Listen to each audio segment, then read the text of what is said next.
দীর্ঘদিনের প্রেম, নানা জল্পনা কল্পনা এবং ভক্তদের অপেক্ষার অবসান ঘটিয়ে অবশেষে বিবাহ বন্ধনে আবদ্ধ হয়েছেন দক্ষিণী চলচ্চিত্রের জনপ্রিয় তারকা রশ্মিকা মান্দানা ও বিজয় দেবরকোন্ডা। চলতি বছরের ২৬ ফেব্রুয়ারি ভারতের উদয়পুরে পাহাড় বেষ্টিত এক বিলাসবহুল রিসর্টে সম্পন্ন হয় তাদের বিয়ের আনুষ্ঠানিকতা। অনুষ্ঠানে দুই পরিবারের সদস্য, ঘনিষ্ঠ আত্মীয় স্বজন এবং কাছের বন্ধুরা উপস্থিত ছিলেন।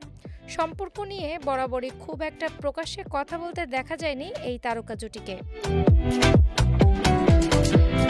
প্রেমের গুঞ্জন দীর্ঘদিন ধরে চললেও তারা কখনোই এ বিষয়ে সরাসরি মন্তব্য করেননি। এমনকি বিয়ের পরও নিজেদের ব্যক্তিগত জীবন নিয়ে বেশ সংযত অবস্থান বজায় রেখেছেন তারা। তবে সম্প্রতি সামাজিক যোগাযোগ মাধ্যম ইনস্টাগ্রামে ভক্তদের সঙ্গে প্রশ্নোত্তর পর্বে অংশ নিয়ে ব্যক্তিগত জীবনের একটি বিশেষ অনুভূতি প্রকাশ করেন রশ্মিকা মান্দানা।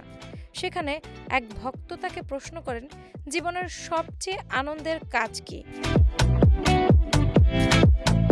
প্রশ্নের উত্তরে সংক্ষিপ্ত কিন্তু আবেগঘন জবাব দেন এই অভিনেত্রী। তিনি লিখেন, আমার সেরা বন্ধুকে বিয়ে করা। রশ্মিকার এই মন্তব্য মুহূর্তেই ভক্তদের মধ্যে ব্যাপক আলোচনার জন্ম দেয়। রশ্মিকা ও বিজয়ের পরিচয়